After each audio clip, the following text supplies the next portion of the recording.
So that's what I have to say about methadone. If you want to know more about how to get off opiates, watch the other video. And I wish you luck with methadone. It's really not a happy experience. I've known people on it that were on it for many years. You can get off it. I want to mention something. You can get off methadone.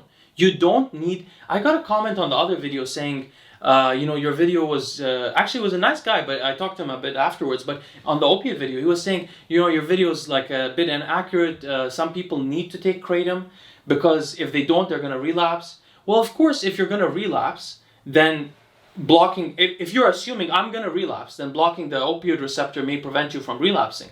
But I want to mention something. You're addicted physically to the opioid receptor, but that withdrawal doesn't take that long. As I mentioned in the previous video, I have friends actually that are former opiate addicts, former heroin addicts, intravenous heroin addicts that are fine. They went through withdrawal. As I mentioned before, I know a gentleman who's in his probably 60s now, or maybe late 50s. He had a 1-year withdrawal where his bones were hurting for a year because he was on actually methadone, which is a longer half-life, and also he was using it for many, many years. But you go through that period, just like the alcoholic has to go through delirium tremens, which is the shaking, and the benzo addict has to go through potentially seizures. Now, these guys may die. You will not die. If you go through that period, at the end, you will not be addicted to opiates anymore. But what will happen is the original problem that you were dealing with. You didn't get on opiates because you had, you may have, some people got on opiates, of course, some people may have gotten on opiates because they had a pain issue, because they went to a doctor and then they got addicted to it. But most of the people on methadone, most are former heroin addicts. Sure, some got through it through pain, but a lot of people are using it because they want to deal with their psychological state. Mm-hmm. They don't feel well. And this is a real problem. When somebody tells you, oh, get off opiates and go to Alcoholics Anonymous, okay, Alcoholics Anonymous does serve a great function, which is it puts you in a society. It allows you to have some of the principles of honor and morality and things like that come from religion, that Alcoholics Anonymous took from religion. Actually, I have a great book on this subject. If anyone wants to learn more about Alcoholics Anonymous, it's called US of AA. It's a great book.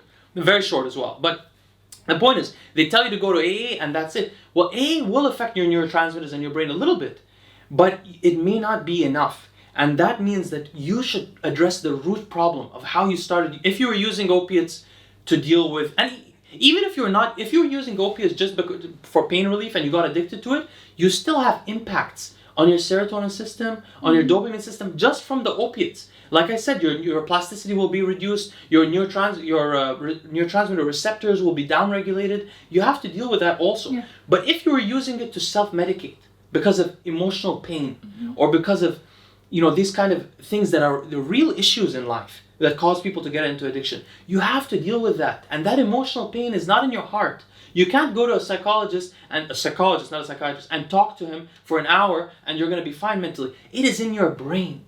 It is in the actual physical brain. And the only way to change that is to change your brain. Now, you could change it with some behaviors. You can go to AA, you can mindfully meditate, you can do things like that. But you really probably will need a complex system of improving your brain function. Mm-hmm. Now, on these videos, I mostly mention SSRIs, but there are so many things that you can do. There are so many herbs, there are so many supplements, there are other behaviors also, like going to the gym, going to the sauna.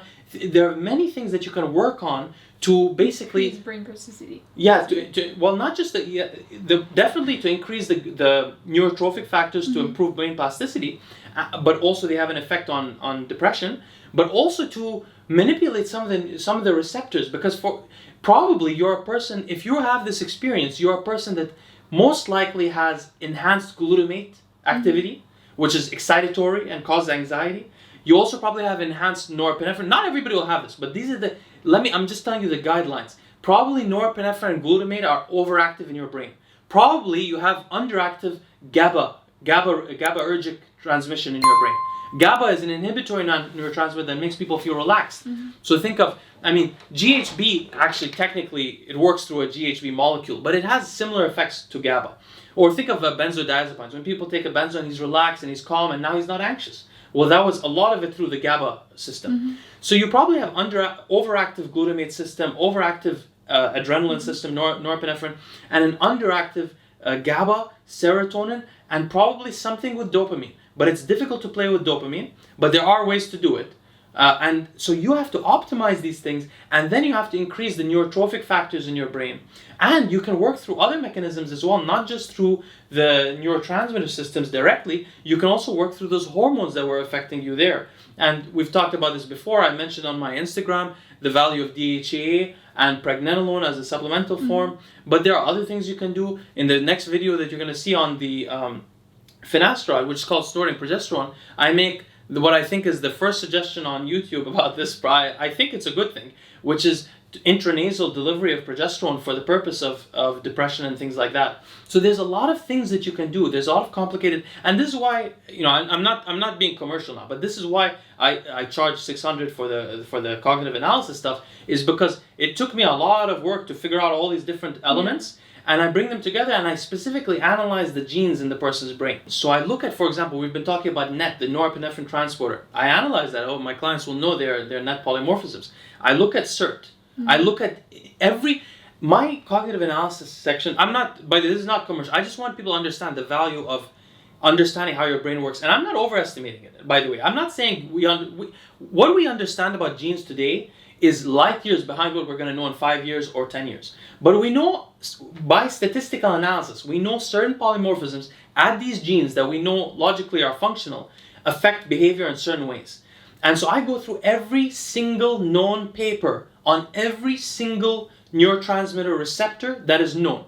And that 23andMe profiles, by the way, some of these papers, they won't say like which allele affects what. They just say this single nucleotide polymorphism is correlated to something else. So those ones I can't use as much, but every single thing that I can use, I use. So we get an understanding of the GABAergic system, of the dopaminergic system, of the serotonergic system, of the glutamatergic system, of the cholinergic system, of everything in the brain, including the degraders of the enzyme, of the neurotransmitters. So neurotransmitters are taken out of the synaptic cleft by the transporter, but they're also later degraded, for example, by monoamine oxidase. And every neurotransmitter, a lot of them have different enzymes. Monoamine oxidase affects dopamine, norepinephrine, serotonin, but there are other degradation enzymes. So we can see how long will the neurotransmitters stay in your brain before, for example, acetylcholinesterase, a degradation enzyme, takes acetylcholine, cleaves the acetyl group out of it, and makes it inactive.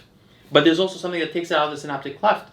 So we deal with all of these different things, and then you go, and I know this is being a bit long-winded, but I want you guys to understand, it's not, I want to get off opiates, it's going to feel like shit, and then I'm going to feel like crap for the rest of my life. You're going to feel like crap if you don't go and address the problems in your brain. You have to address those problems. One of the ways is by going to AA, but this is really a marginal effect. Maybe it'll affect you 5 or 10%. If you really had an original problem you were self-medicating for, you have to find a medication that does not cause addiction, basically. You want a medication that does not cause addiction, does not cause you to spend all your money on drugs, does not cause you, God forbid, I know not all of you do this, but many heroin addicts, they get so addicted and the withdrawal is so difficult, they have to take from their parents' money or steal from this guy or do that, and they were not like that originally. It ruins your soul. Heroin ruins the soul. It makes people selfish and self-driven. I've seen this in people I've known that got on heroin. Their personality changed and they became different people. Don't accept this. Use what we know from academics, use the knowledge that we have to go better yourself. And go study, Now I'm going to be posting a blog post every week. Some will be longer than others. Look at the footnotes and go read the papers. Don't just take my word for it. Maybe you'll see something I didn't see. Maybe you'll learn something I didn't learn. Go read the papers and experiment and learn how to improve yourself. So that's all I have to say on this. Sorry for giving you guys a speech, but I feel passionately about this. I don't want people to suffer an addiction when they can work around it. And I wish you guys good luck on your journey. See you next time.